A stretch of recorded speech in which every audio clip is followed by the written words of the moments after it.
Hey everyone, welcome to the 2021-2022 First Tech Challenge kickoff. That's right, welcome to the first forward season presented by Qualcomm and the kickoff for the First Tech Challenge game, Freight Frenzy, presented by Raytheon Technologies. I am so pumped for everything that's happening today. It's going to be awesome. But before we get started, as Canadians, it is very important to recognize the land of which we are a part. As we gather for this meeting, physically dispersed and virtually constructed, let us take a moment to reflect upon the meaning of place, and in doing so, recognize the various traditional lands on which we celebrate today. We acknowledge the elders and youth, past, present, and emerging, of all the land on which we work and live. We honor the ancestral spirits with gratitude and respect. We acknowledge this land out of respect for the Indigenous nations who have cared for Turtle Island, also called North America. The Indigenous people have been gifted the role of caretakers of this land before the arrival of settler peoples until today. But most importantly, we remember the history of these lands and people that have been tainted by poor treatment and a lack of friendship with the First Nations who called Canada home before it was given this name. This history is something that everyone is affected by. We are all treaty people in Canada. We all have a shared history to reflect upon, and each of us is affected by this history in different ways. Our past defines our present, but if we move forward as friends and allies, it does not define our future. All right, everyone, we got a lot. There's a fly here. The flies are even excited for FTC kickoff. That's what we're talking about right here. Yes, indeed. Today, we're going to be chatting with you, playing some games, and of course, watching the live unveiling of the new First Tech Challenge game, Freight Frenzy, presented by Raytheon Technologies. And immediately after the kickoff broadcast, we got something really cool for you. We're going to be doing a live walkthrough. We have an actual field set up at the Studica warehouse out here in Mississauga. And our First Tech Challenge in Canada lead volunteers are going to be giving you a walkthrough, answering all your questions so we can dive right into the game and everything that's going to be happening. If you have anything you want to talk about during the show, questions, especially during the deep dive, drop them into chat and we will do our best to answer them on the show, especially during the deep dive segment. We're going to be trying to answer all your questions. So if you're not sure about how something works on the field, ask away and one of our experts will help you out. Also, just a reminder, most of our presenters today will be presenting from their homes like I am over here, just on my own. But we do have a few people who are at the offices of our lead First Tech Challenge sponsor, Studica. And everyone at Studica is going to be following all local public health guidelines, wearing masks, and practicing proper social distancing. So I think it's time to get started. So we'll be back in just a second.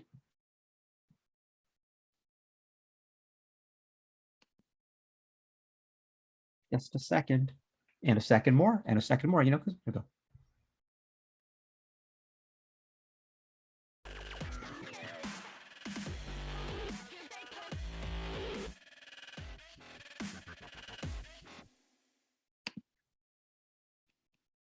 Now, please welcome the First Canada First Tech Challenge Program Manager, Lisa Ramraj. Thank you, Karthik. I am so excited to be part of today's kickoff event, and I hope that all of our viewers at home are just as excited as we are for the game reveal at noon and the chance to win some cool First Canada swag. But before we get into that, there are a few things I want to talk about.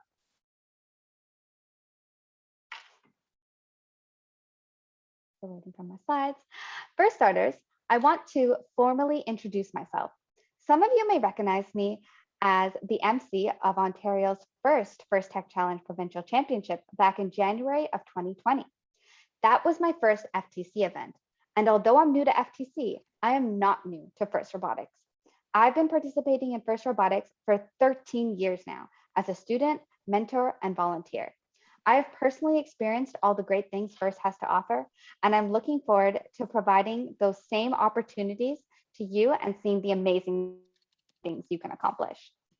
The mission of First is to inspire young people to be science and technology leaders and innovators by engaging them in programs that build science, engineering, and technology skills that inspire innovation and foster well-rounded life capabilities. This year, the year that we've just been through, has proven that it's more important than ever to reach more kids with our program. And I want to give a big thank you to all the mentors and volunteers that are trying to make this happen while continuing to deal with the with uncertain circumstances. As you're getting ready for the season, it's important to keep safety of yourself and community as a foremost priority. As such, First Canada strongly recommends that participants who are both eligible and able get vaccinated against the COVID-19 virus. We know that vaccinations combined with public health measures like physical distancing, mandatory wearing of masks, washing your hands, and staying home if you don't feel well are the best defenses against COVID-19. Teams are expected to exercise caution while meeting this fall and ensure that they are following all local public health guidelines as well as school regulations. Now, let's see what this season is going to look like. Presently, we're starting off the season with kickoff. Typically, we would also be doing some getting started workshops today, but we wanted to give coaches more time to navigate their local guidelines and set up their teams. So we're postponing those training sessions to October. If you're ready to get started, all of our workshops from last year's kickoff are archived on our YouTube channel. Due to the rising case counts and new modeling from Ontario COVID-19 Science Advisory Table, and in the interest of the safety of all our participants and communities, all Ontario First Tech Challenge qualifying tournaments will be held remotely throughout the fall. We are planning and expecting to host in-person provincial championships in 2022. The final decision will be made in December based on the current public health situation and guidelines at that time. We know you want your team members to have the best possible experience, and nothing compares to the atmosphere of an in-person first event. The remote event experience allows teams to get the full benefits of the robot design and build process, teamwork, and lessons about gracious professionalism, while still providing a meaningful opportunity to iterate and learn through competition. Our remote events offer students an engaging and interactive experience while limiting their exposure to non-essential contacts. The Delta variant and rising infection rates in the broader community have informed the decision by First Canada to institute a mandatory COVID-19 vaccination policy for all attendees of in-person, indoor First Canada events held in Ontario. Staff, volunteers, teachers, mentors, students, and any other attendees who are eligible and able to receive the COVID-19 vaccine must present proof of full vaccination as per the Government of Ontario's proof of vaccination policy in order to attend an event. Please note that the only First Tech Challenge in-person indoor First Canada event that we are currently planning is the Provincial Championship in 2022. For the time being, let's focus on our qualifying tournaments. Because we are doing remote qualifying tournaments, make sure you go to the first website and get the game manual part 1 and part 2 that are related to remote events. Just like last year, rather than playing 2v2 on a full field, teams will be running official matches at home on a half field and will be reporting their scores in the remote event hub. Teams will have a window of a few days to submit 6 qualification match scores, and judging interviews will be done via video conference. Teams can also opt in to submit a video of their robot playing a match for us to use at the team showcase for each tournament. This will help us create a tournament atmosphere where everyone gets to see each other's robots in action. There are many resources on the First Tech Challenge game and season materials page on the First Inspires website that are related to remote events, and they go through the rules, field requirements, and how to use the scoring system. So please head there for more information. This year, First has introduced the Rev Driver Hub. So now, no phones are required for the control system because the Driver Hub has Android hardware embedded inside it. Controllers can be directly connected to the Driver Hub. Just like you weren't required to upgrade from the Expansion Hub to the Control Hub last year, you are not required to use the Driver Hub this year. It is still legal to use an approved Android phone as your driver station. However, the driver station app can no longer be updated via the App Store, but it can be updated via GitHub. To ensure you are getting the most up-to-date information about workshops, events, and opportunities, please make sure you are subscribed to our weekly Friday newsletters. If you are not subscribed, you can do that by going to firstroboticscanada.org, click on the resources tab, and you will see a section called newsletter and archive. Here you can subscribe to any of the program newsletters that are applicable to you. We also have back one slide. We also have a Ontario First Team Support Slack channel, and that's a place where both FRC and FTC mentors can join and ask any questions related to different topics, and there will be someone there that can assist you. I think one of my producers is going to be posting an invitation link into the Twitch chat channel. That invitation link is going to be live for about 24 hours. If you miss it, you can just shoot one of us an email. Next slide. Thank you. As you may know, last year, First Canada created a tool called FTC Sim, which is a great piece of software that allows people new to coding to get started easily and quickly, and it prepares them very well for coding with FTC blocks. You can start out by programming the robot to do very simple basic movements and move on to using a few of the FTC sensors to navigate around a series of mazes. There are even some puzzles that need to be solved using a robot that can grab and drag blocks across the field. We have some new updates to share with you. The first one is the big one. We have a new home. Instead of accessing FTC Sim through Pixelpad, you can now go directly to ftcsim.org. All your account information is exactly the same, and all your progress has been transferred over to the site. We also have a new puzzle category called the Arena. This is a monthly challenge where you compete against everyone using FTC Sim. Every month, there's a new puzzle, and the goal is to finish as fast as possible. You can submit a new trial every day, and the rankings are updated shortly after midnight. You can come back the next day and see how you did on the leaderboard, but you can also see how everyone else did, because all of the solutions will be played on top of each other. And last but not least, when you open up any of the puzzles, you will see that you now have the option to program the robot in OnBot Java. It's a great way for students to practice programming remotely if they don't have a physical robot. This is a beta release of OnBot Java, and we're looking for beta testers. If you ever find any errors, please join the FTC Sim Discord and let us know about it. So now let's take a second to check it out.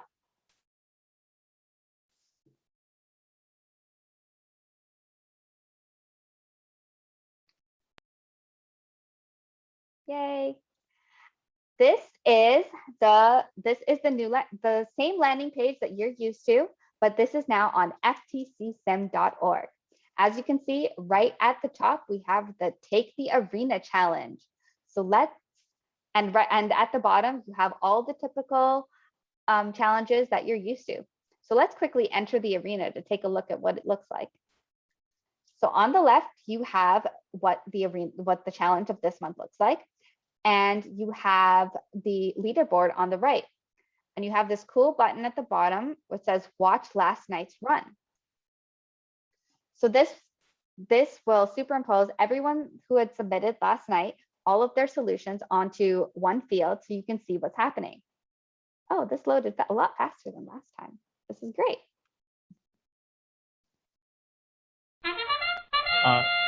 Lisa, this is so cool. And see, now you can see all the different users who have submitted their things, how they're moving across the field and how they approached to solve it. And then when you go to try it again tonight, you can try to beat their score.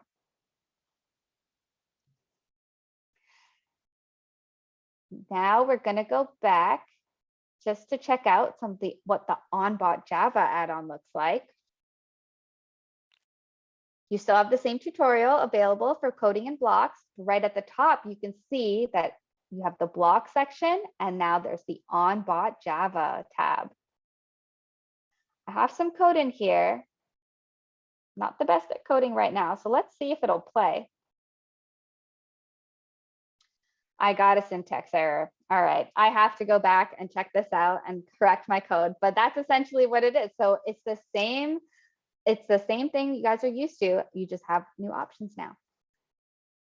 Thank you, producer. Hey, Lisa, that is some great information. Thanks so much for the updates on the season. I know everyone's super excited, and we're going to do a little bit of fun right now because, we're talking rules, we're talking all that stuff. We're going to come back with a Kahoot challenge on game manual number 1. We'll do that just after a word from one of our sponsors, Magna.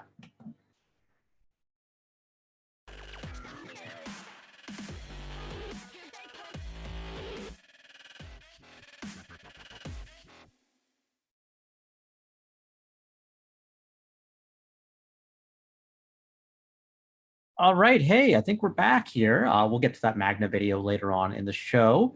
But now, like I said, Lisa, I think it's time for some Kahoot challenge. Are you excited for this? Yes, let's All right. get going. I know everyone I know kickoff starting soon. Don't worry. We're going to go through this really, really quickly. But hey, there's prizes on the line. First prize is going to get a First Canada fanny pack. Second prize, First Canada Moleskin notebook. And third prize, First Canada toque. So log in, kahoot.it on your phone. And the code is 879-7732.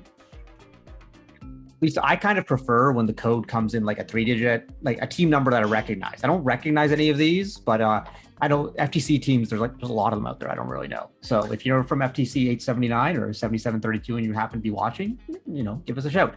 But hey, folks, log into the Kahoot, kahoot.it. Dynamic Hawk is in the game. I hope there's one named Brilliant Bunny because that would be. Oh my God. It's Red Panda Day, Karthik. It would be so awesome if there was a red panda. I don't know if Kahoot supports red pandas, but we'll have to see here. All right, folks, get in the game. Get in the game while you can. Space Ostrich is in there. There we go. There we go. The people are coming. The people are coming. We're not out of the tub. Do you remember that zoo commercial where all the animals are getting ready? It's like, oh no, the people are coming. The people are coming. Yeah. All right. I think in the interest of time, we're going to get this thing started right now as people are coming into the game. So let's jump to the first question. First Tech Challenge Kickoff 2021, Game Manual Part 1, starting in 3, 2, 1. Which of these is a false statement about engineering portfolios? The engineering portfolio is like a big component of the First Tech Challenge, right, Lisa? Yeah. Not going to read through all of these. I think people can read what's on their screen trying to go through these. Thanks to First Tech Challenge Planning Committee member Michael Nucci, who came up with these questions. Whenever Nucci comes up with questions, they are not easy. So no gimmies here. What do you got to do with your engineering portfolio? To improve your robot design process? Sorry, it's what's not true, which is false statement.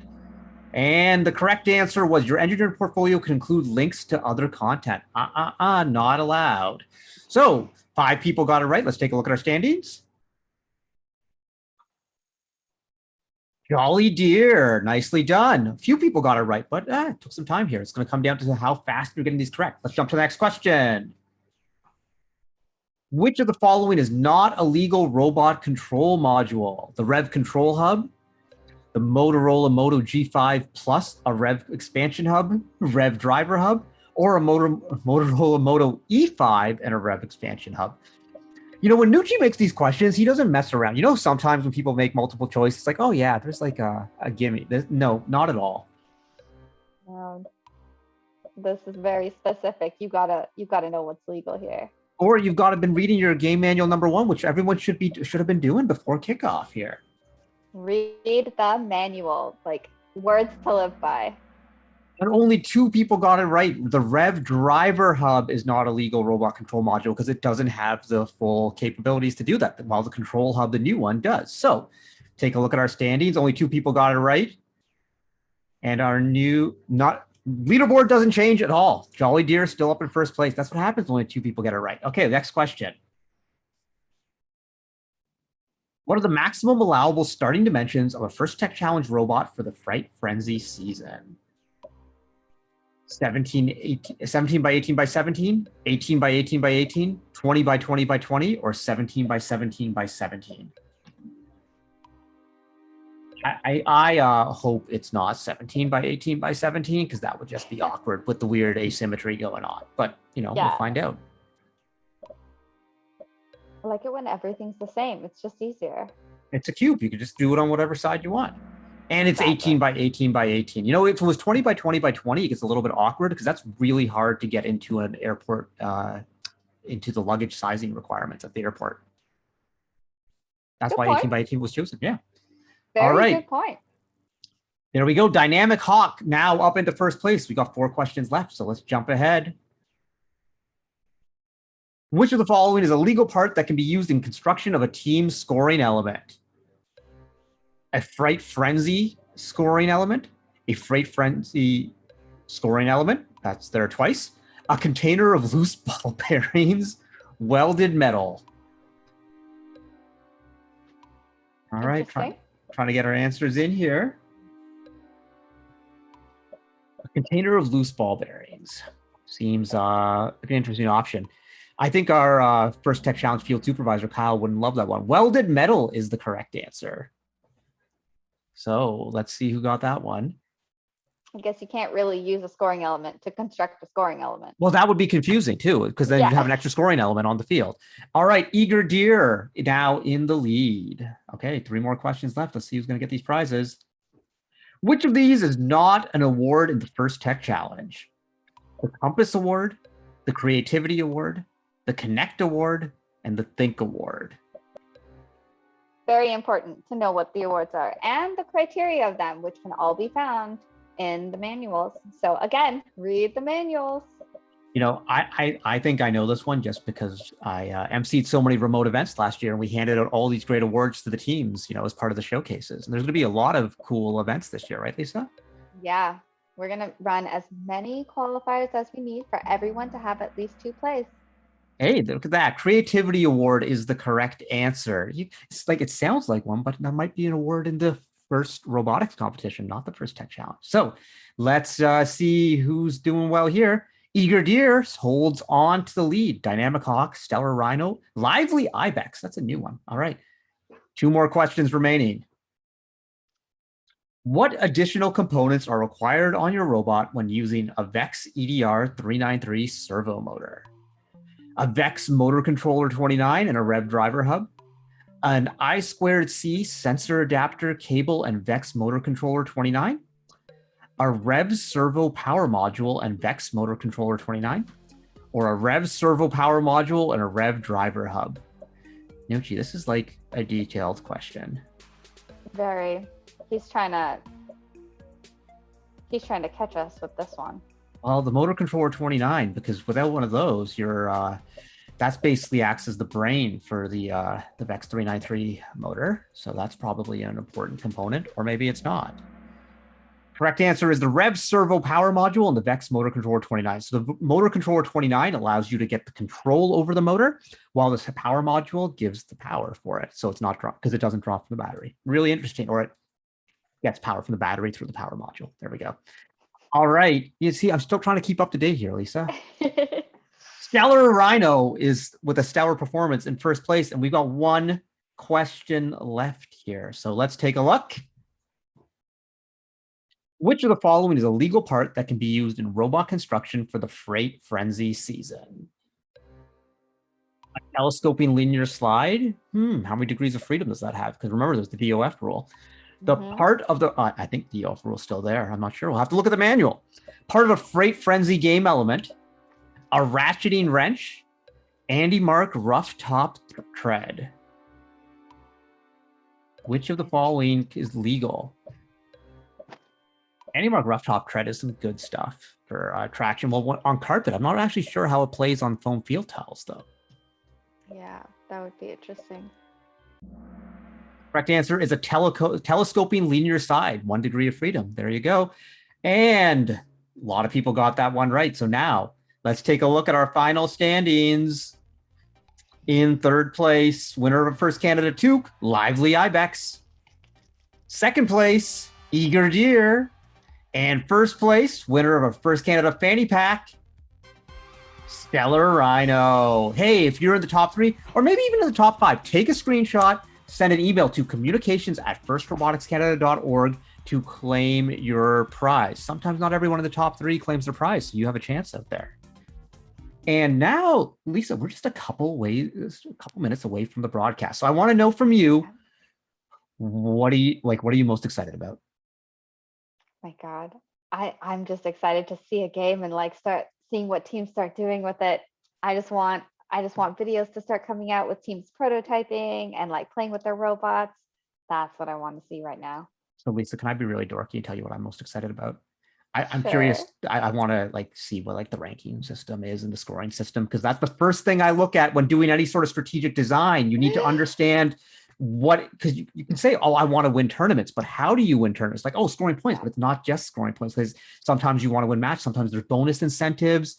I want to look at the differences between how scoring is going to be happening for in-person events and for remote events, especially here in Ontario where we're running remote events. So that's what I'm going to be flipping to first. Like, I know those people are going to be like, oh, I want to see like the game and the game object and not just a strategy nerd like that, Yeah, which I I feel totally like you're get a that. little bit similar to. Yeah, I'm not gonna lie. Like that is after I see the field, that's usually where I go to it. It's just like, what are ranking? What's that chart? What are rankings like? And then I go back and see like, okay, how do we play? It's going to be really, really good to see all of this. Freight Frenzy, presented by Raytheon Technologies. It's going to be a great game. It's going to be a great season. But I think it's Lisa. Before we go, sorry, any final words before we kick to the HQ broadcast? No, well, I'm just super excited to having this season with all of you, and I'm looking forward to seeing all the amazing things that you come up with. So Yeah. have a good So season. So what we're doing, folks, here is we are going to show the live broadcast from First Headquarters, and it's going to be up on the screen. And immediately after it's over, we are going to come back here and we're going to go live to the Studica warehouse where we have a First Tech Challenge, First Frenzy presented by Raytheon Technologies field, all set up, good to go. Kyle, Mickey, and Jamie are going to tell you all about the field, all the intricacies of it, and be answering your questions live. So if you don't have a field in your own house, which you probably don't, you can take a look and see this. So that's going to be like the field up close. It's like a live field tour. So now, the moment you've been waiting for, it's time to learn everything about Freight Frenzy presented by Raytheon Technologies. So let's tune in to the live broadcast from First Headquarters. See you in a bit, folks. Bye.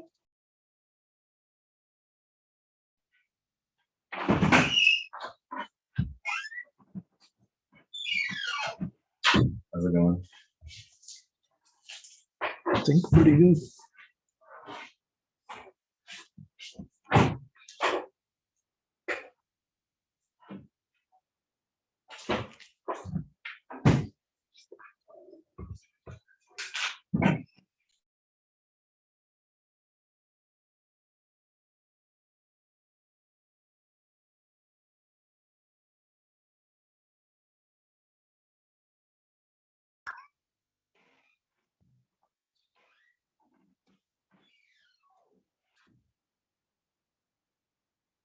For First Everywhere. This is an incredible opportunity with a beautiful coin. Let's do this homework well.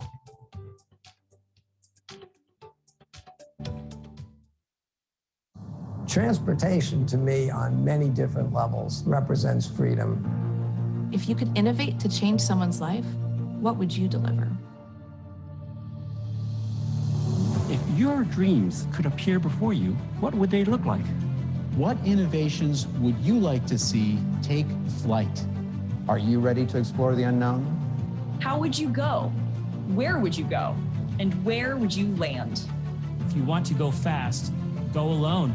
But when you want to go far, go together. Today's kids that embrace technology will raise the bar and make better forms of transportation more energy efficient, more cost effective, faster, and capable of dealing with whole new environments that we can only dream about. We need you. Together, we're driving first, forward. Are you ready? Are you ready? Are you ready? Are you ready? Let's go.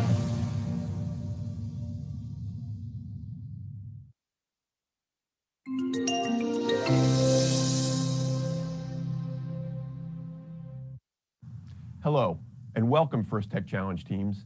I'm First Tech Challenge Program Director, Ken Johnson, and I'm excited to be here for the First Tech Challenge 2021-2022 season kickoff and the big reveal of Freight Frenzy presented by Raytheon Technologies. We're thrilled to have Raytheon Technologies as our Freight Frenzy presenting sponsor, which is just one part of the First Forward season presented by Qualcomm. We have a full show today, packed with kickoff messages from some familiar First faces, a gracious professionalism message from our Dean's List award winners, the Freight Frenzy season reveal, and finally, a detailed field walkthrough to help teams get started. All the game materials are available on our website, so please use the website as your reference during the season. To get us started, here's First founder, Dean Kamen. Hello, First Tech Challenge teams, and welcome to First Forward, this year's season presented by Qualcomm. This season's First Tech Challenge game is Freight Frenzy, presented by Raytheon Technologies. Every year, we make the game more challenging, and every year, you amaze us with your solutions. As I've always said, First creates the hardest fun you'll ever have, and I hope you use this experience to start you on a pathway to solving some of the world's biggest problems as I hope you pursue careers in technology. Good luck to everybody. I look to see you at events throughout the season. Thanks, Dean. And now I'd like to share some of the things you can expect in the upcoming Freight Frenzy season.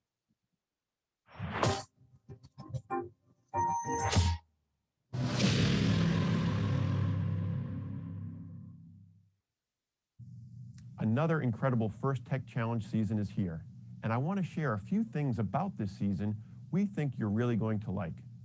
The biggest change this year will be the return of in-person play. We know not all regions will be back 100% to traditional events, but we hope most of you will be able to get together for live competition. I can tell you we miss them, and I know our students, coaches, volunteers, and sponsors can't wait to get back out there to compete, see what others have accomplished, and renew friendships, or at least friendly rivalries. There are still many unknowns, and we realize some regions and countries may choose the remote event format we introduced last year due to social distancing rules in their area. The good news is that the FTC scoring system for Freight Frenzy will support remote events for both individual robot match play and remote judging, just like last season. And like last year, regions can switch from one format to the other mid-season if necessary. Your program delivery partner will make that call based on local rules and conditions.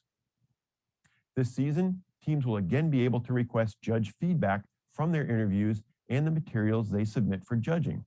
We added this feature as an opt-in option last year. You already know judges can only pick one winner, and the award competition across FTC is tough. We added this option as a valuable tool for teams to understand how they can improve. I encourage teams to ask for this feedback at your events this year. What else is new? Well, we just introduced the Driver Hub into the standard FTC kit of parts. The Driver Hub can be used to replace the driver's side smartphone and USB hub and connector with a single device. The Driver Hub operates on the Android operating system, which has been slimmed down, has a great user interface, and was built for our FTC competition environment. You can still use your smartphone and USB hub in FTC this season and going forward. We created a Tech Talk video on this subject with more detail. Check it out. I can't wait to see you play Freight Frenzy this year, in person and with all the wonderful excitement our games and events generate. I'll see you soon.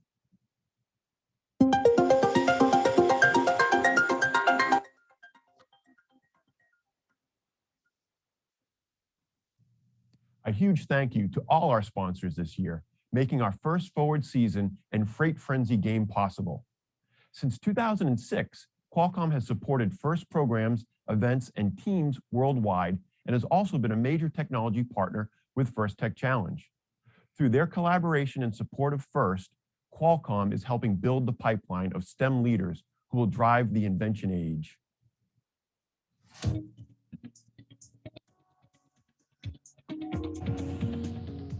Hello, First Tech Challenge teams, and welcome to the First Forward season presented by Qualcomm. My name is Susie Armstrong, and I am a Senior Vice President of Engineering at Qualcomm. We are so happy to be a part of this exciting season as we explore the future of transportation and how it impacts individuals and economies across the globe. The future of transportation is so vast, from getting packages delivered to your front door to bringing humans to space. So much technology from the business community powers the future, and we at Qualcomm are so excited to play a role in it. Our foundational wireless technologies transforms how the world connects, computes, and communicates, and has the power to enhance how goods and people travel, providing increased visibility and control over transportation systems. From the wireless technology that keeps us all interconnected, to powering solutions to explore life beyond Earth, Qualcomm has always been at the forefront of transportation innovation. And now it's your turn to drive. In First Forward, first teams will explore how to innovate for future transportation ecosystems, making the delivery of essential items faster and more sustainable than ever before. You are forging a new path, accelerating the breakthroughs of tomorrow, and you are driving First Forward, full speed ahead. Good luck to all this season.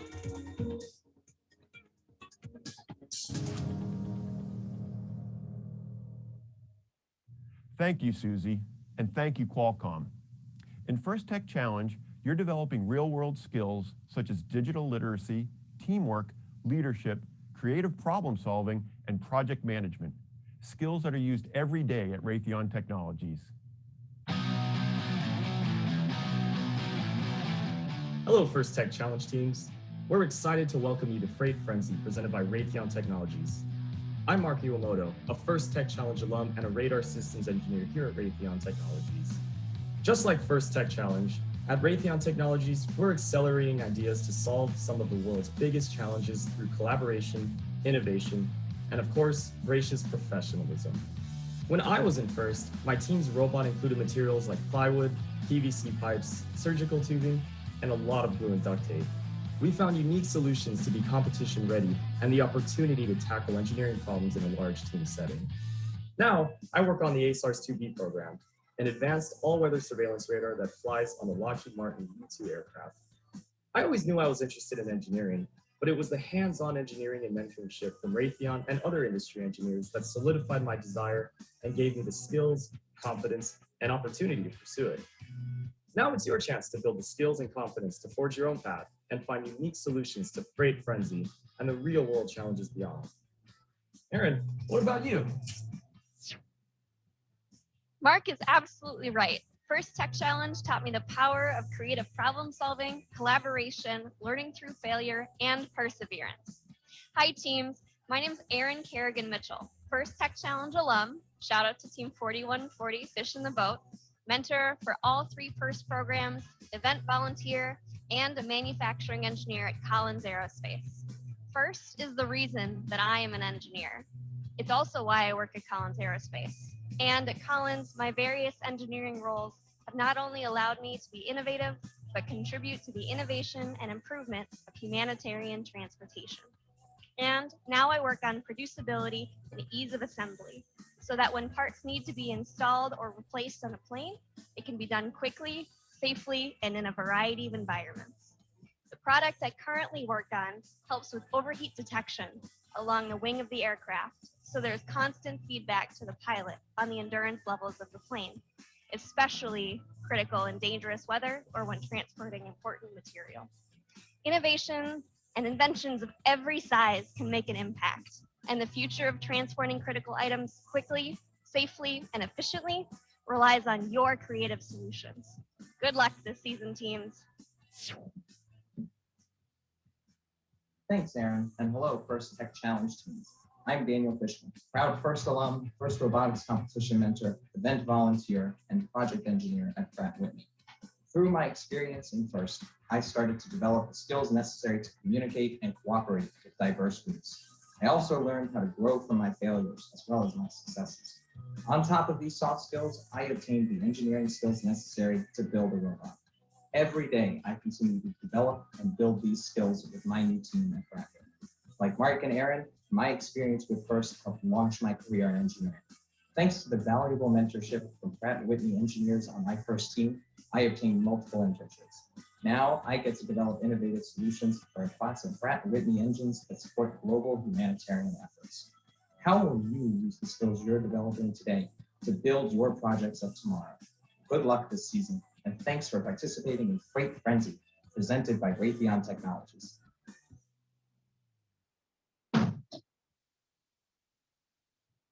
Thank you. Without the support of sponsors, volunteers, program delivery partners, and all of you at home, First Tech Challenge wouldn't be possible. In addition to celebrating our sponsors, we also want to celebrate our first alumni and give a shout out to our alumni and scholarship program at First.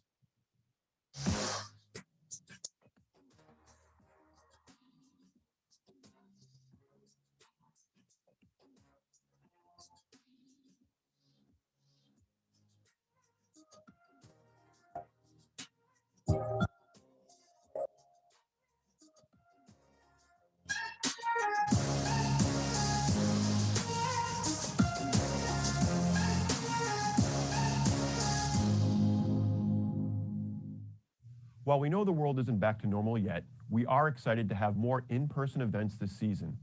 No matter what our season looks like, at the heart of each and every First event is gracious professionalism.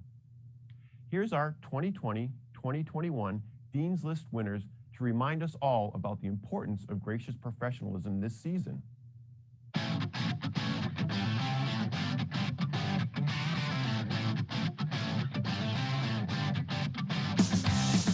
Gracious professionalism to me is being able to create and partake in a community where everyone's ideas and opinions are valued. It means being trustworthy, respectful, and always ready to work with others to help them grow. Working hard to reach your goals in the competition, while also helping other teams reach their own goals. Being nice and respectful to your competitors and treating them as friends while learning and growing with them as a community. It means creating an inclusive community by helping others and even sharing information with other teams. One way we can be gracious professionals is to share our work with the First community online, so others can learn from us and we can learn from others. As members of First, we learn and compete, but treat one another with respect and kindness in the process. Building the best possible future for everyone. Even though we are all competing against each other, if we raise our competitors up, we all win.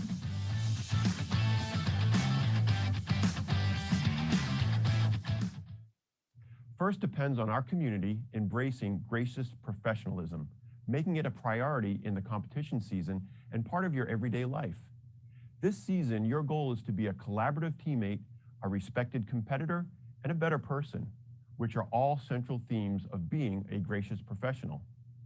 Speaking of gracious professionals, volunteers are critical to the success of our program, and this game was created by a very dedicated group of volunteers.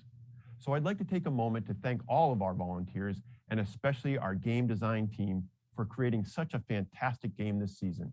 I think they really outdid themselves. After the reveal, make sure to stick around for the field walkthrough. And now, the moment you've all been waiting for, the big reveal of the 2021-2022 First Tech Challenge game, Freight Frenzy, presented by Raytheon Technologies.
Down the rates, and there she flies.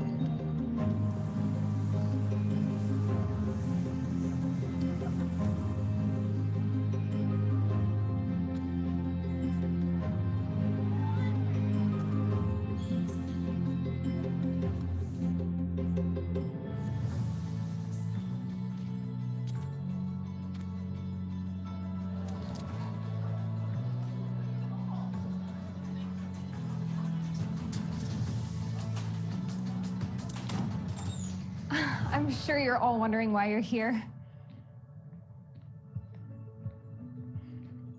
Does anyone know what this is? A robot? It's not just any robot.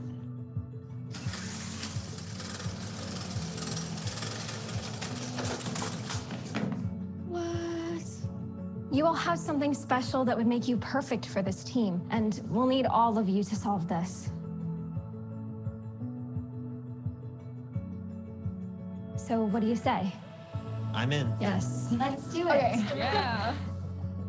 Your upcoming challenge in Freight Frenzy, presented by Raytheon Technologies, is to work together as a team to build a robot that can traverse rough terrain and obstacles to transport a variety of freight from warehouses to shipping hubs.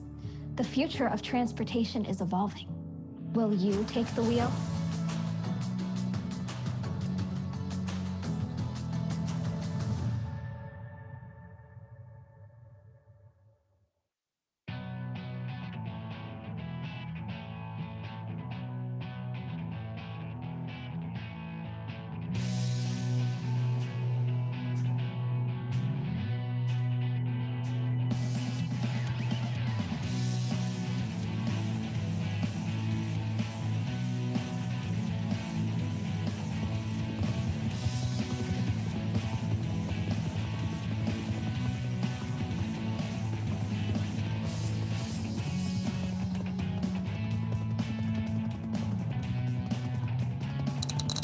Welcome to the First Tech Challenge 2021-2022 season game, Freight Frenzy, presented by Raytheon Technologies.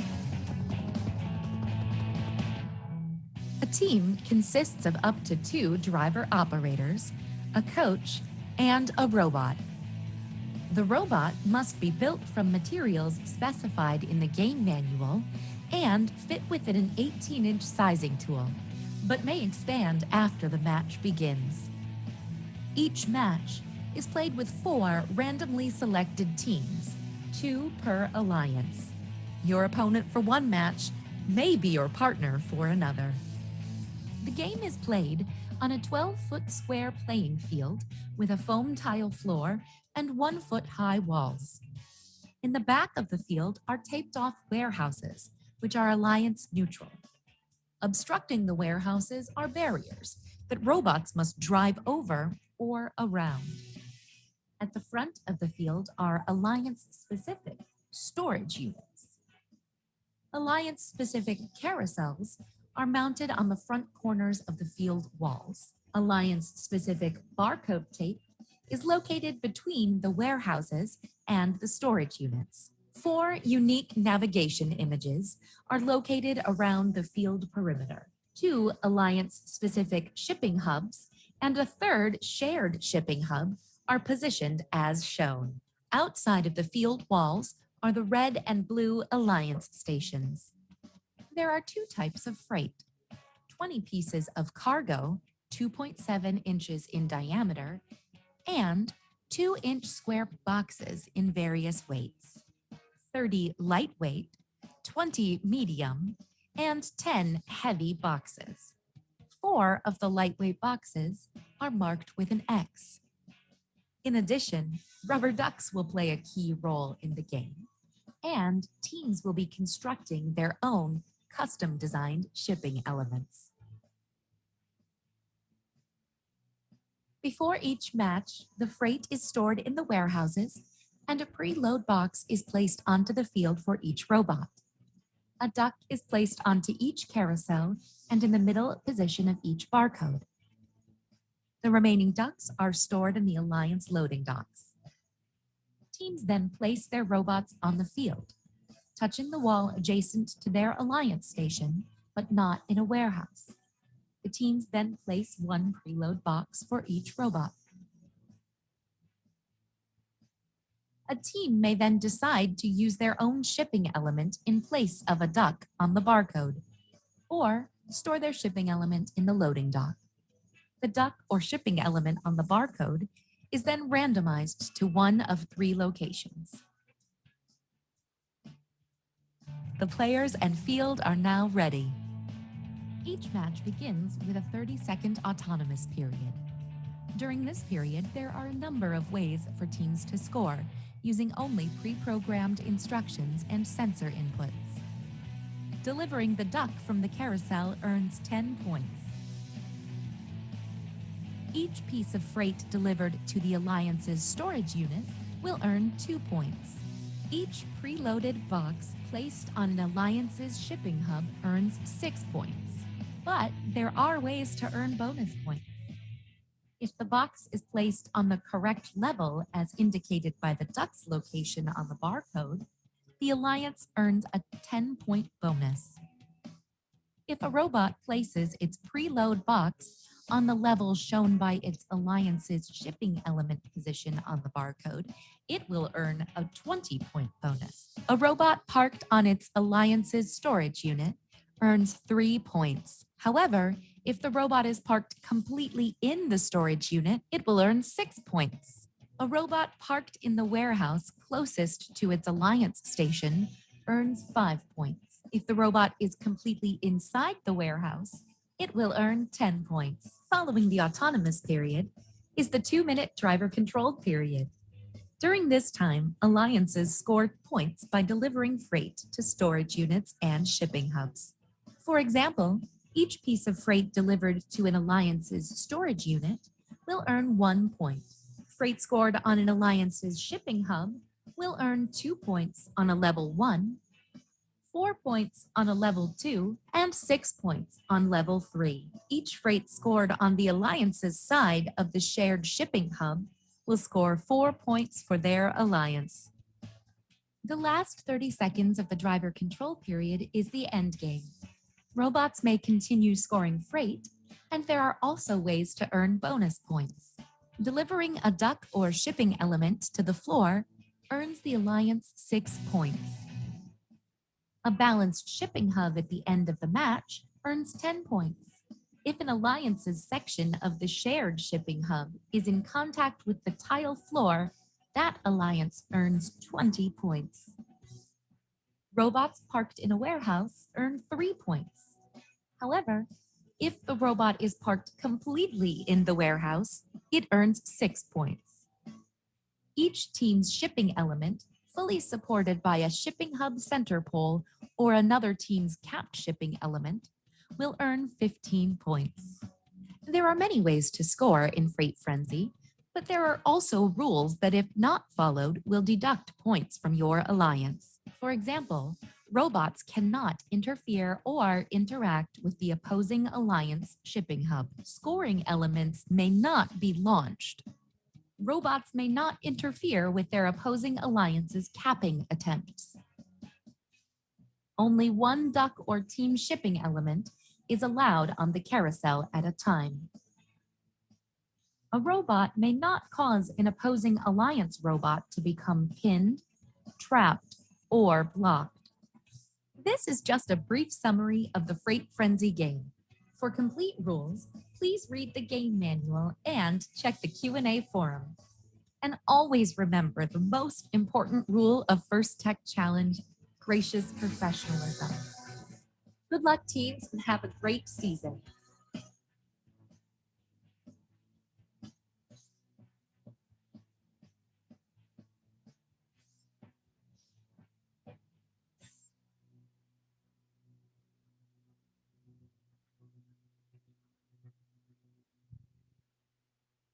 What a game we have this season. Here to give us a closer look at the field is Erin Fadden, Game Design Committee team member and First Tech Challenge project manager. Hi everyone, I'm Erin Fadden, member of the First Tech Challenge Game Design Committee. Now that you've seen the Freight Frenzy presented by Raytheon Technologies game, let's talk about some of the unique challenges that you'll see in this year's game. First, let's talk about the autonomous task, specifically reading the barcodes. When a team arrives at the field for pre-match setup, there will be a duck located on the middle barcode facing to the right. A team places their robot touching their Alliance wall and must preload the preload box. A robot may either be touching the preload box or in full possession of it. Now, a team has the option of introducing their team shipping element onto the field in place of the duck. Once placed, the actual location of the duck or team shipping element will be randomized. This task is really about reading the barcode to determine where the duck or team shipping element is located. The location of either indicates which level of the Alliance shipping hub to score the preload box. Teams receive more points for this task using the team shipping element in place of the duck. Located in the back of the field are the warehouses. Each warehouse holds approximately half of the freight. Freight consists of cargo and 3 different weighted boxes. The warehouses are alliance neutral, as are the scoring elements. In order for a robot to legally collect and possess freight, they must first start completely out of the warehouse, drive completely in the warehouse, collect 1 piece of freight, and then drive completely out of the warehouse with the collected freight. To access the warehouse, robots will need to traverse over the barriers. Now, there have been allowances made for robots to avoid driving over the barriers, as there is an approximate 13.75-inch gap. Teams will need to factor this into their robot design strategy. Do you build a robot that will be able to fit through the gap, or would a better strategy be to build a larger robot that can successfully cross the barriers? As mentioned in the game animation, there are 3 different weighted boxes that make up the freight. Teams can strategize how they program their robot or use sensors to determine the weight of the box as they retrieve them from the warehouse, because the weights will make a difference when placed onto the alliance or shared shipping hubs. All of the shipping hubs have a wobble base. For the alliance shipping hubs, you want to try and keep those balanced throughout the match, meaning the rim of the shipping hub is not in contact with the floor. The shared shipping hub is split for use of both of the alliances, and the intent is to have the shared shipping hub tipped in favor of your alliance with the rim of the hub touching the floor. In front of the field towards the audience are 2 carousels, one for the red alliance and one for the blue alliance. Teams will need to be thoughtful when designing a mechanism to interact with the carousel. The robot may only interact with the rim of the carousel to make the platform of the carousel spin. Spinning the carousel and knocking the duck or team shipping element to the floor is the only way to legally deliver the elements to earn points. During the endgame, robots may now cap their alliance shipping hub. Teams will need to be thoughtful about their team shipping element design strategy, as well as how they place the team shipping element onto the hub. The goal is to cap the alliance shipping hub while still keeping the hub balanced. I hope you enjoyed this overview of Freight Frenzy presented by Raytheon Technologies. Please make sure to read both the Game Manual Part 1 and Game Manual Part 2. There are 2 versions of each of these manuals on our website for both remote and traditional gameplay. Also, every team is allocated 1 account to ask questions and receive official answers on the First Tech Challenge forum throughout the season. Thanks for taking a closer look. We're excited to see how you work together and use your robots to build a path forward.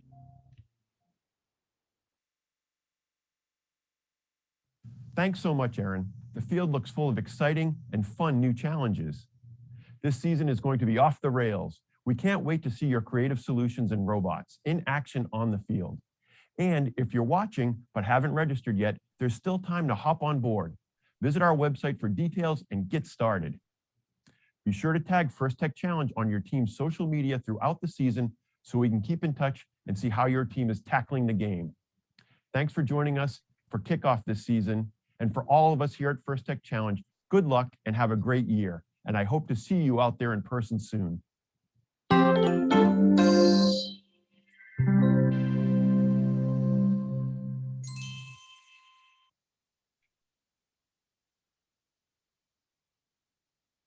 All right, that was a lot. There is so much going on in Freight Frenzy presented by Raytheon Technologies. This game is wild. I can't process everything that there is for teams to do. And I think it's going to really, really help if we take a look at the field. So to learn more about Freight Frenzy and get that closer look at the field, we've been promising you, stay tuned for our deep dive on Freight Frenzy. I'm losing track. Stay tuned for our deep dive, which is coming up in just a second. But before we get to that, let's take a look at this word from one of our sponsors, Studica.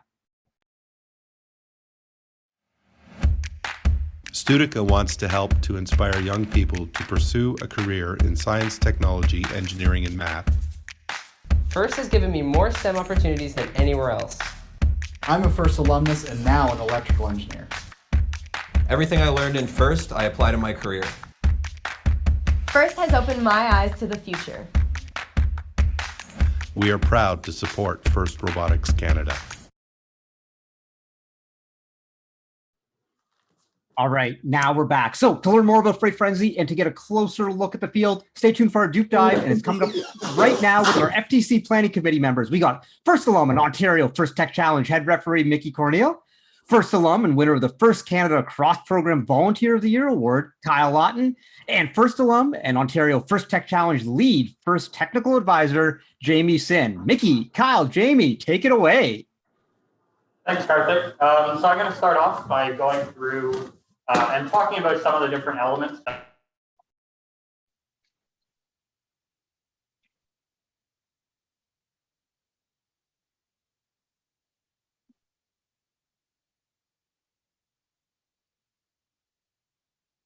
Hey, folks, we've lost the audio from the Studica field, but we're going to be getting it right back in just a second.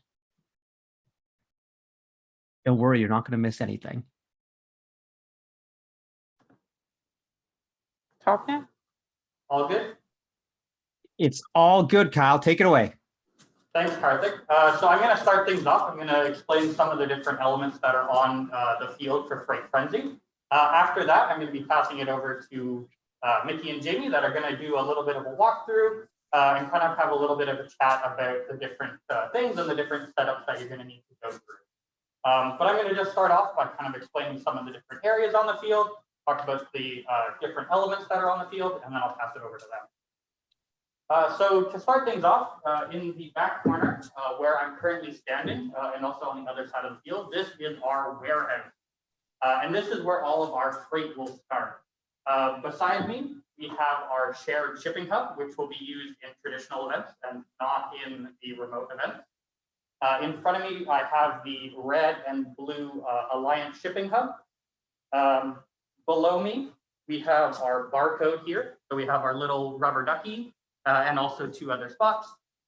We have our starting preloads, which are these cubes on the ground over here against the wall. And then we have our carousel up in the front here, which starts with a little rubber ducky on it as well. So I'm going to walk through some of the different elements. So I'm going to start off talking about the different freight that are in Freight Frenzy. So to start things off, I'm going to talk about the cargo, which is the ball. So the ball that we can see on our screen here is 2 3/4 inch in diameter and weighs about 33 grams, so not too heavy. Next, we are going to go on to our duck. So pretty light, it's only about 15 grams, not too heavy. Got to make sure the duck's facing everyone. Next, we are going to have our preload box. So this is the box that your robot will start with. It has the X's on it. Next is our light box. So it's the exact same box, just without the X's. Both of those are about 50 grams. Next, we have our medium box. So it has 1 weight in it, which makes it 93 grams approximately. And last, we have our heavy box, which has 2 weights in it, making it 135 grams. So pretty heavy. So like I had mentioned, back in this corner is our warehouse. So these are the back 4 tiles of the field with all of the freight starting in the back corner. So all of the freight will be inside of this 1 tile. Up at the front, we have our 2 storage units. So we have the red one right in front of me and also the blue one off to the side. We also have our carousel up in the front corner here. So this is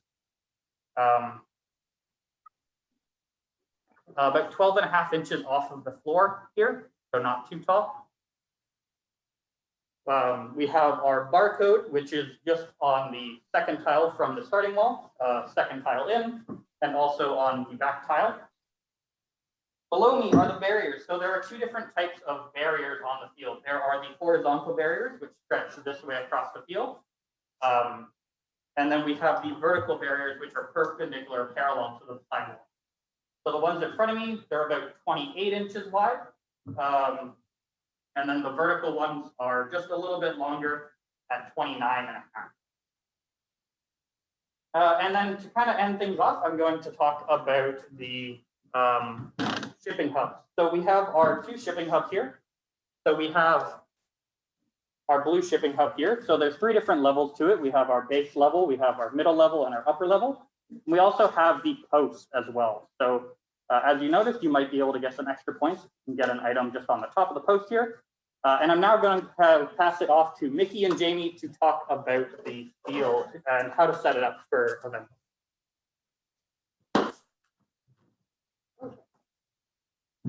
So, Jamie, this is the full field that you would see at a in-person competition, right? Yeah.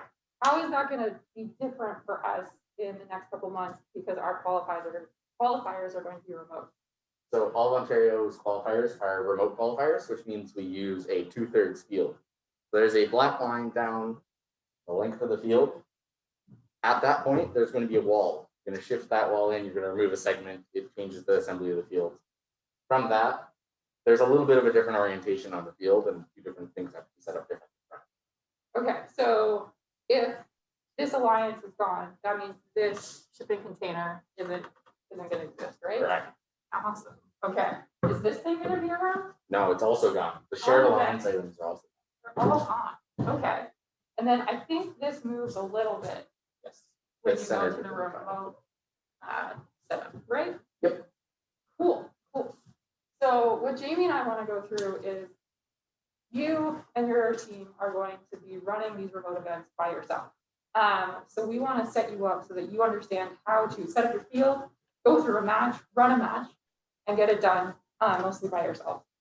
So the way Kyle's trying to say something. What's it? No, don't worry. Okay.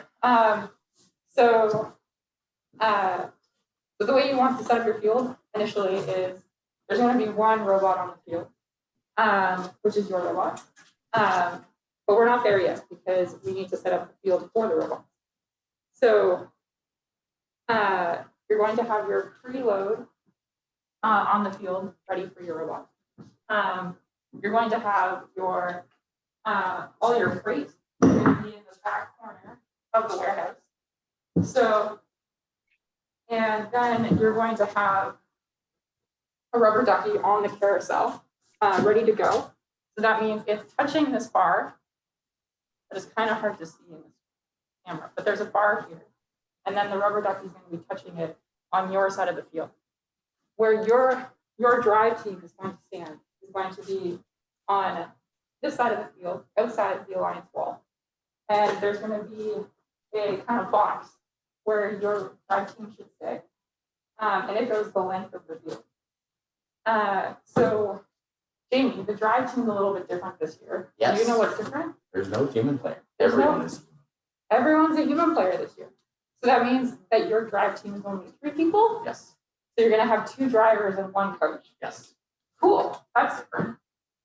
And then once your field is set up,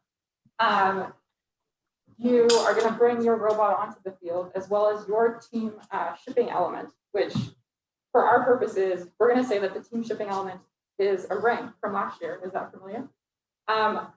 Full disclosure, we don't actually know the rules for what your shipping element needs to look like or what constraints it needs to be like manufactured within. That wasn't included in the manual that we had before this. So I encourage you to go read the manual and find out what it is and let me know during the Q&A after this. But we're going to use this for all intents and purposes.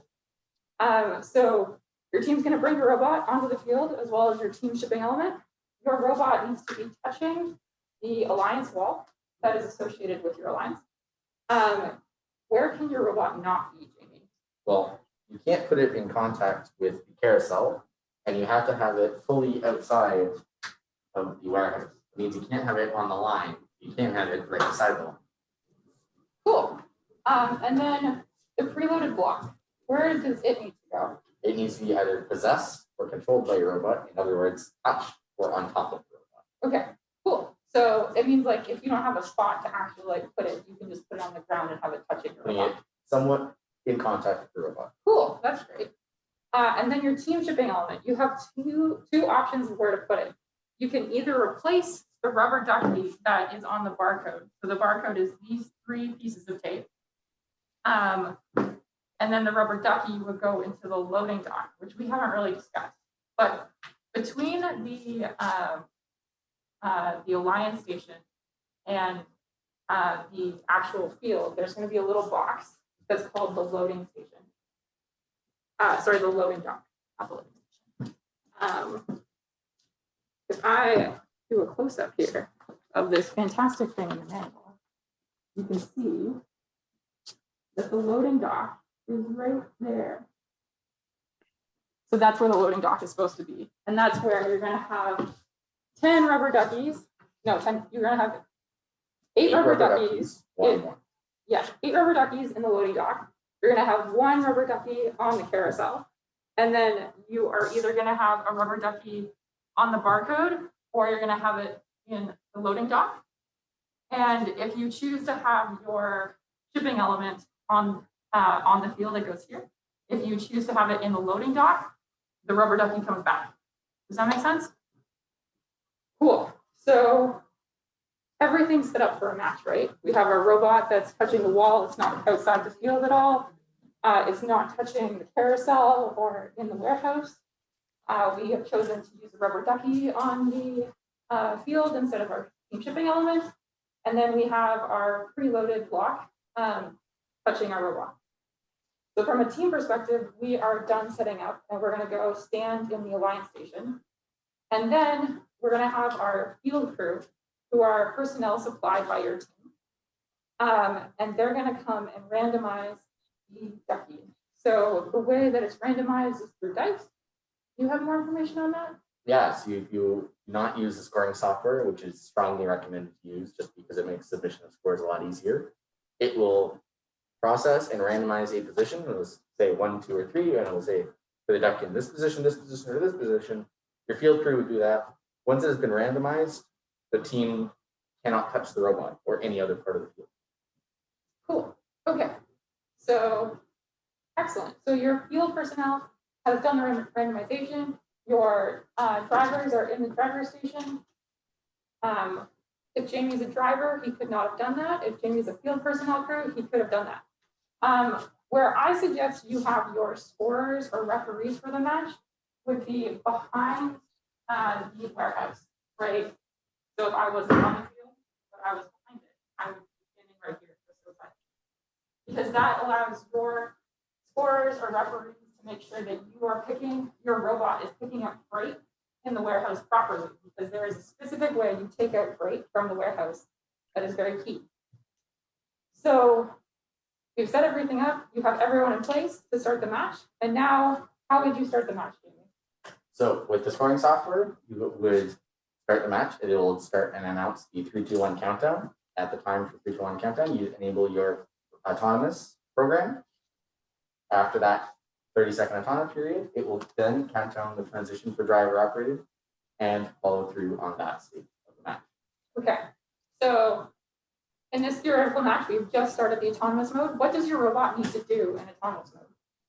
Well, you can move off the wall. You can detect where the ducky is, and based upon that, you can put the preload into one of the levels based upon it. So this one is set as level 3. So you would want to put your there. Yes. And how many points does that get? So in autonomous, you can earn a 10-point bonus for placing the preloaded box onto the shipping link of Alliance shipping hub level that corresponds with the barcodes where the ducky is. And that is 10 points, but you get an additional 10 points depending on what you use to detect what level to put the shipping or to put the block onto the shipping hub. So if I'm using the team shipping element to detect where to place this block onto the shipping hub, then I get 20 points in addition to the 10 points I get for placing the block. If I'm using a rubber ducky to detect where to place this block onto the shipping hub, that's only 10 points, in addition to the 10 points that you get for placing this piece of freight onto the shipping hub. Does that seem clear? Yeah. During autonomous, then we go and grab other stuff from the warehouse? Yeah, so the other things you can do is go get stuff from the warehouse. And so the way that you can get things out of the warehouse is that your robot needs to start completely outside the warehouse. Then it enters the warehouse completely. So that means like if your robot needs to fully cross the line and be contained within the warehouse, then it can pick up a block, or sorry, pick up a piece of freight, and you are only allowed to possess one piece of freight and one team shipping element at a time. So my robot can hold these two things, so our team shipping element as well as our freight, but I can't hold two pieces of freight at a time. Does that make sense? Regardless of my shipping element. So I started completely outside of the warehouse, and then I went completely into the warehouse. I picked up one piece of freight, and then I went completely outside of the warehouse and did not re-enter. And then where I can put this freight either completely in the storage unit, and that earns 2 points, or I can place it onto the shipping hub on any level, and that's 6 points. So if I put it here, that's 6 points. And if I put it here, that's 6 points. For autonomous, it changes with driver mode. Another thing that you can do during autonomous is deliver the duck to the field. So you've started with the duck on the carousel. The way that your robot needs to enter the duck into the field is by using the rim of the carousel. Your robot cannot touch the top of the carousel or the bottom of the carousel. It can only touch the rim, and then it has to spin the carousel. So if the robot stops here, the carousel like this, and then like goes and does something else, can I, as a human player, come and touch this duck? Not at all. So humans, hands off the duck. And then it comes back, and we continue to spin the carousel until the duck falls onto the ground. That is a delivery of a duck. So a successful delivery means the duck has touched the floor. Your robot cannot come and just pick up the duck off of the carousel. It must spin the carousel, the duck must touch the floor, and that counts as delivered. What if it hits my robot on the way down? If it's inadvertent and inconsequential, that's fine. But you can't specifically pick up the duck off the carousel because that's not inadvertent or inconsequential. Gravity sometimes. It really is. Okay, so once that duck is entered into the field via delivery, so it has touched the floor, your robot can pick up this duck and it's freight. So you can put it onto the shipping hub, or you can put it into the storage unit. That was not a successful thing. But also, you're not allowed to throw freight. So that would have been a penalty for me too. The last thing you want to do in autonomous is that when the buzzer says 0, you can get points for navigating. So you can get 3 points if your robot is parked in the storage unit. So in means that your robot is breaking the plane of the tape of the storage unit. So you can be halfway into it. You get 6 points if you are completely inside the storage unit, so nothing is outside of it. And same thing, if you are parked partially or just in, you're parked in the warehouse, you earn 5 points. And if you are parked completely in the warehouse, you get 10 points. So those are the 4 different options you have for navigation at the end of autonomous.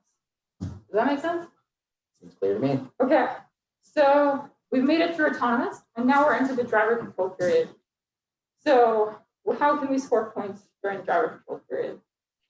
You can score cargo. You can drive at the end of endgame. We're not in endgame yet. We're just in the driver control period. Okay. Key points.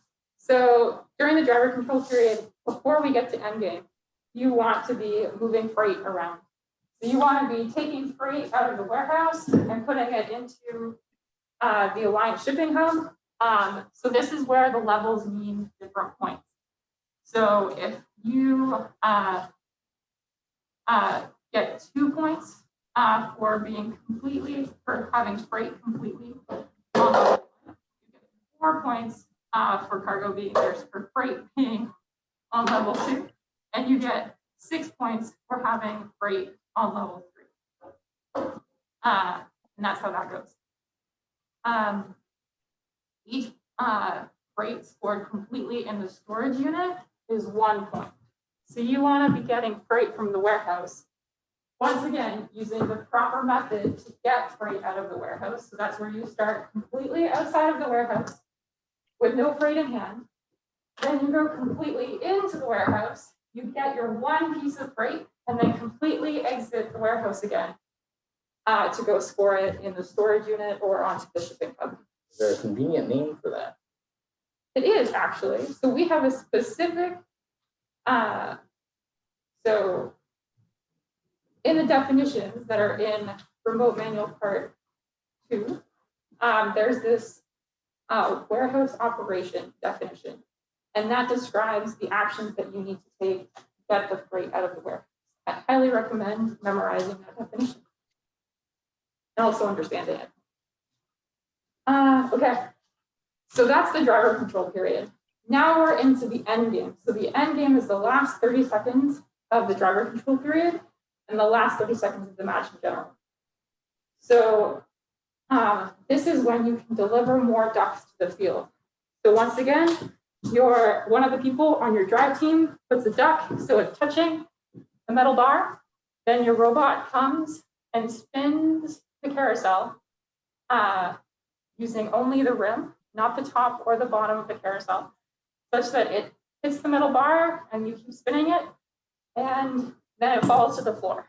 What happens if you spin too fast? Well, this is where people should be wearing safety glasses, but if you spin it too fast, the duck falls off the carousel. That would not be a successful delivery. So you need to make sure that your robot has a mechanism that can spin the carousel at a good speed so that you can successfully deliver that duck. So each duck or team shipping element. So if you remember, at the start of the match, you could either put your team shipping element on the barcode, or you could start it in the loading dock. Or you can deliver your team shipping element to the field, and that's the same amount of points as delivering a duck. So the duck that started in the field on the barcode, or your shipping element that started on the field, doesn't count as delivered because it was placed there originally. You only get the points for the ones coming from the carousel. So each delivery of the duck or your team shipping element, that is 6 points. Then you can take the duck and put it, your duck is freight, so it can go into the storage unit and get more points, or it can go to the shipping hub and get more points.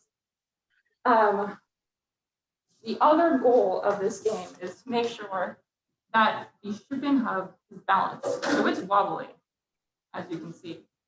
To get points for endgame, you want it to be balanced. So you can try to, make sure that you get balanced properly, depending on where you put the freight on the thing. This is where their weight that is in each block, and each block weighing a different amount, comes in handy. Yep. So you want your shipping hub to be balanced. The other way that you can get points with your team shipping element is to have it capping the shipping hub, and that earns an extra 15 points. But the way it works is it has to cap it. So it needs to be fully supported by this pole coming out of the top and not touching the actual level of the shipping element. So if it's placed like this, you don't get capping. But if it's fully supported by the pole, you get a cap. But if it's fully supported by the level, since it is a piece of material that is scoreable, does that count as scoring? Yes. So this would count as freight. This would count as cap. Then you can get points for parking your robot either in the warehouse. So that's just parked in, not fully in the warehouse, or, and that's 3 points. And then you can earn 6 points for being completely in the warehouse at the end of the match. So that's your match. You've completed your end game. You put a lot of ducks onto the field. You have put freight onto the shipping hub. You've got some in the storage unit. Great job. your drive team is going to have to step back, hands off the controls, and your field crew is going to come in and score everything. So they should have been scoring deliveries as they happened from the carousel. But in terms of like the number of freight on the shipping hub, this is your chance to double check that you've counted properly throughout the match. It's your time to verify that the shipping hub is balanced, that type of thing. And that's where your team's going to come in and score those things. Now, what's the actual definition of balance? So, do I need to break out a level? No, it just means that it should be not touching the floor. So it's kind of clear cut. It needs to, yeah, so exactly that. This is unbalanced. If you have a cube that is holding it up like that, and it's no longer touching the floor until it gets back. So if it's not touching the floor because a piece of freight is wedged under it, that counts as unbalanced still. If your robot is touching the shipping hub, and regardless of if it's balanced or not, that counts as unbalanced because your robot. If your robot is touching a piece of freight that is on the shipping hub and it's balanced, your shipping hub will be counted as balanced, but that freight that that robot is touching doesn't count as scored. Does that make sense? Cool. So then there's just a couple of rules that I wanted to go over. Now that we've gone through the match flow. So once again, to reiterate, your robot can only be holding one piece of freight and one team shipping element at a time. So I can't be holding 2 pieces of freight. I can't be holding like your team shipping element and 3 pieces of freight. It is your team shipping element and 1 piece of freight. You can just hold 1 piece of freight and not hold your team shipping element, but that's it. I don't know how to say that in a different way. I think I've made this pretty clear, but your rubber duck needs to touch the floor from the after to be delivered by the carousel. Once again, so if it's inadvertent and inconsequential, so it's like your robot accidentally hits it as it's touching the floor, that's fine. But also in that example Jamie just gave, only 1 rubber ducky on the carousel at a time. It's an adventure that they have to do on their own to get into the field. The warehouse, to get freight out of the warehouse, you must follow the warehouse operations rules, which I've gone over twice. Your robot cannot remove duckies from the carousel. It must operate the spinniness of the carousel and make it spin by the rim to get the ducky onto the field. There are lots more rules that I really encourage you to read, but I think those are the basic ones that I think you should take away on day 1. Yeah. Jamie, did you have any more points you wanted to say? No, you've covered basically everything we need to play the game. Okay, awesome. Kyle, did you have any points you wanted to add? No. Do we have any questions from the chat for us? We sure do, everyone. So first of all, thank you. This was like really, really informative. It's great to get a close-up look, especially with people who have a lot of expertise in this and kind of understand the nuances of the games and what people are going to be looking for. I think you really touched on some good stuff there. So I'm just going to go through the questions one at a time. They're not really organized in any sort of order, but this was asked in a couple forms. How many of the various game pieces does it take to affect the balance points of each shipping hub? And how many freight loaded to one side of the hub does it take to tip the hub? So people are just kind of really wondering, like will one cube do it or one ball do it, or? We have different types of freight. So to keep this consistent, I'm gonna do, what are these ones called? Heavy freight. Okay, so heavy box. For the heavy box, if I put, so there's nothing on the shipping hub right now. If I put one of the heavy boxes on the bottom, we have it tipping. Okay. Does that make sense? And then if I go to the what's this one? Medium box. The medium box, and I place it, we do have it unbalanced. And then if I go to the light one, I'm assuming it's light. Oh, That is light. I got it. We also, can I make it? Okay, so the light one means if it will go where it's set. So if your robot pushes it back and then your robot backs away and is no longer touching it, this would count as balanced. Mickey? But then if your robot hits it again, it is pretty stable with just the light one on. Mickey, can you Unless try your the robot makes it over. Can you try the same thing with the other levels? If we put a heavy box on level 2, what happens? Yeah. Only on level 2. Level 2, we have it tipping. What about level 3? Level 3. The heavy. Level 3, we don't have it tipping. I'm also putting it at the edge of the thing. So it is. I'm not placing it right on this inside. If I place it right on the inside, we don't have it tipping. If I place it right on the outside, it depends on how your robot has hit it. So there's definitely going to be a lot of experimenting teams need to do to kind of figure out their optimal points as they develop their scoring mechanisms. And you might want to create. As physics work, if you put it closer to the center, it's going to be more balanced. Teams might want to come up with some creative offset devices to ensure that it goes a certain distance into the device. But, we'll let you all come up with the good stuff there. Another field interaction question for the three of you is, and I know this is like a subjective term, but how easy is it to spin the carousel? Is it stiff or does it take a little bit of force, a lot of force? It feels like it's on a bearing. It's not challenging to spin. It's very low interaction force. It does slow down on its own. It does have resistance. Okay. It's like if you spin it fast, it will slow down pretty quickly. But it doesn't feel like you would not be able to spin it without ease. All right. So I have been out of school for a while, but what's the friction that you have to first overcome? Static friction. So the static friction, once you get over that static friction, I'd say it's like not that much force that you have to move. But there is quite a bit of friction once you stop applying that force to slow it down again. Okay, thank you. I think that's a really good answer there. Is there any way for because I know during the video they said that you can use sensors to kind of differentiate between the heavy, medium, and light blocks. I'm not sure, apologize if those aren't the right names, but is there any way for the audience or the drivers to tell if the block is heavy? The only way is the weights that stuck in them. So the heavy one has 2 of them.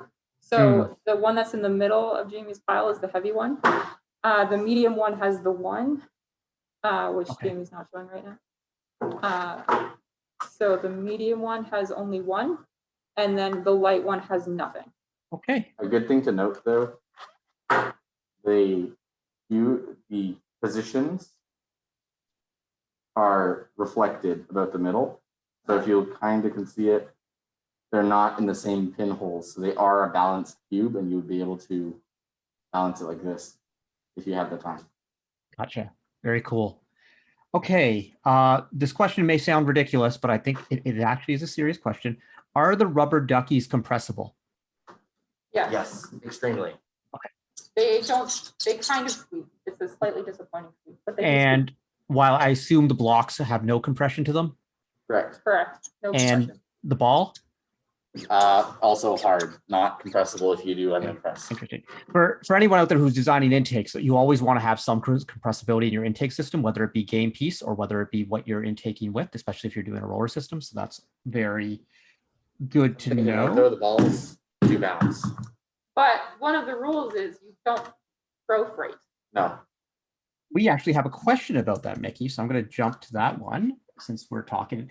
You mentioned that we're not allowed to throw freight. Is there a definition of thrown versus being dropped in the various storing locations? Out come the rules. I don't have this memorized yet. Give me a couple days. I think you're allowed that, head referee. I think you're allowed that. So also, fair disclosure, this is an advanced copy of the rules. It is not the same copy that was released today, or we don't know if it is or not. And so, Jamie, what should teams always be doing then?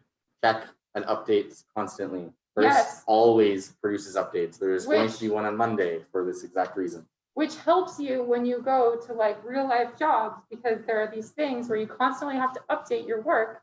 Otherwise, you're working on the wrong copy and it makes problems. So always be updated is a phrase in my office at work.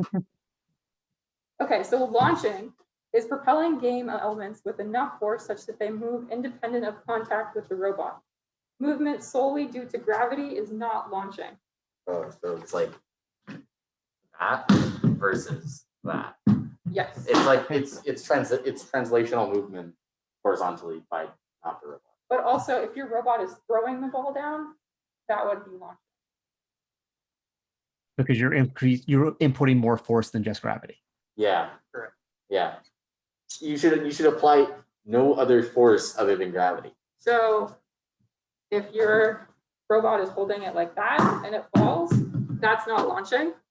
If your robot is trying to bounce it like a basketball or a tennis ball, that is launching. And again, this might be a bit too specific for this early on, but if your robot is driving towards the shipping hub and then releases it with the forward velocity of the robot.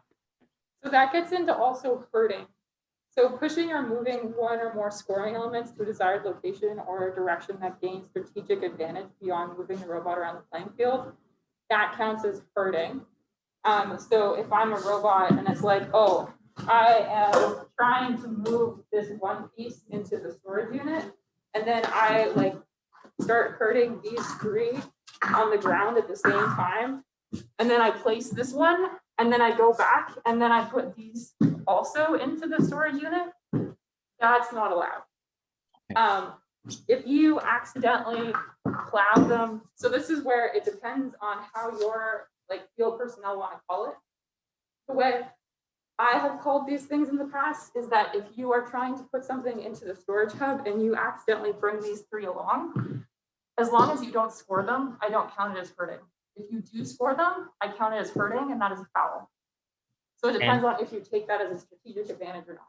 Right. And Mickey, if they leave them at the edge of the goal, but then come back and score them later, that would still be taking advantage of the strategic advantage? Yes. Okay. That makes a lot of sense. A comment from chat just about the team scoring elements. Mike Bersava has to say that section 7.4 of the game manual 1 has all the rules for the team scoring element. So yes, there's a discrepancy in the verbs and the language they were using. They were using team scoring element versus team shipping element. Yeah. Okay. So there's inconsistencies within the manual, and also the manual that we were given beforehand didn't give us the details on it. So that is an open question that I encourage teams to actually read the manual for. All right. Mickey, earlier, I think you kind of answered this one. This one's saying last year there was a limit on how many rings you could carry. This year you said there's a limit of one piece of freight and one team scoring element. Yeah. So I can hold these things. Yeah. I can't hold a ducky and a cube. I can hold a ducky and my team scoring element. I can just hold a ducky. But you can't hold a ducky in a cube? I can't hold a ducky in a cube. Not allowed. Or ducky in a ball. Ducky in a ball. Not allowed. But you can do. But you I'm can not do allowed ducky. to hold two cubes. I can only hold one piece of freight, and one team shipping element. But you can do ducky and team shipping element? Yes, a ducky is freight. Ducky is freight. Got it. These are all pieces of freight. I can only hold one of them. Okay. But I can also hold my team shipping element at the same time. So there are 5 types of freight. There's light cubes, medium cubes, heavy cubes, ducky and ball. There's also a preload. Preloaded. That's the one with the X on it, right? Yeah, correct. Okay. This one, are there any major differences in how the game is played / penalties if playing the remote version, versus in-person field? Yeah, so there's a bunch of penalties that don't apply in remote because you're not playing against other people. So there's robot-to-robot interaction rules that don't exist within the remote. If Ontario moves to a in-person like setup for an event, we will go over the rules and have like some kind of broadcast or a driver's meeting for the people who attend that event to go over those different rules. But right now we're just focusing on remote because that's what applies to Ontario because all of our qualifications are going to be remote. Thank you, Mickey. Rule TE05 of Manual 1, sorry, TE05 of Manual 1 states the team scoring element may not resemble any current season's game COTS scoring elements. Does this mean the scoring element can't be a cube? How different does the scoring element need to be? Excuse me, sorry. So you cannot use the current season's game elements to compose or build a team scoring element for the current year. Who had this question? Okay, I guess the exact question was, Jamie, I guess the rule says the team scoring element may not resemble any current season's game scoring element. That sounds like a great Q&A. Okay. And how do teams use the Q&A this year? There is a way to ask questions. Either, I think it's on the forum now, where teams can ask directly to the game design team as well as other first staff. Any questions they have, as well as the event volunteers in different areas if there are questions about how do I run an event? How do I score? How do I be Mickey? How do I be Mickey is a great question. I don't know. I think be Mickey in the sense of how do I referee or how do I score a match? I thought it was how do I just be generally awesome? I thought that's what the question was. Do you think the ease of spinning the carousel will change as a team uses it over the season? I'm not sure how it's manufactured. I'm going to say probably not. So we got Jamie saying probably not. I would say that, if anything, I would say that it would become easier to spin as you spin it more. It's two PVC pipes, so there's no friction element that's going to wear down. Okay, so it should be fairly consistent. That's great. Consistency is good. What are the weights made of? Are they magnetic? They're steel, it feels like. Let me see if I can find a magnet. We're looking for that answer. We found a magnet fairly quickly, actually. Yes. It is magnetic. It is sufficiently magnetic that it will hold on an electromagnet by itself. Very this is a nice. large with both of them contacting. Try a medium? Here's a medium. Yeah, so now there's a small caveat with that. There's a different degree of engagement for these weights. Some of them are sticking out more, some of them are fully pushed in. So your mileage may vary in Jamie, stability. is there a tolerance on that degree of engagement? That's another great Q&A question, but I would assume no, because the point is to weigh it down, not to balance it. Yeah. Very important question. Does the ducky bounce? Yes. Not very well. That's where you're adding force. That is launching it. That is not launching it. That was violent to the poor. Oh no. No. There we go. Not All launching. right. All right. Quack. Very slightly. Quack. Thanks. Is using magnets on your robot legal? That is a great part 1 manual question that you should go look up. To be discovered. Hey folks, that kind of covers the questions we have in chat right now, but I'm wondering all of you at the Studica field, maybe if we can hear from each of you on what's your favorite part of this game? I mean, for me, it's got to be the ducky. Like, that's such a cool game element. And that just made me really excited about this year's game. Yeah. Yeah, I think I'm going to have to agree with that. I've been doing first for going into 11 years now, and there's never been an element so odd shaped as the duck, and it's just cute to look at.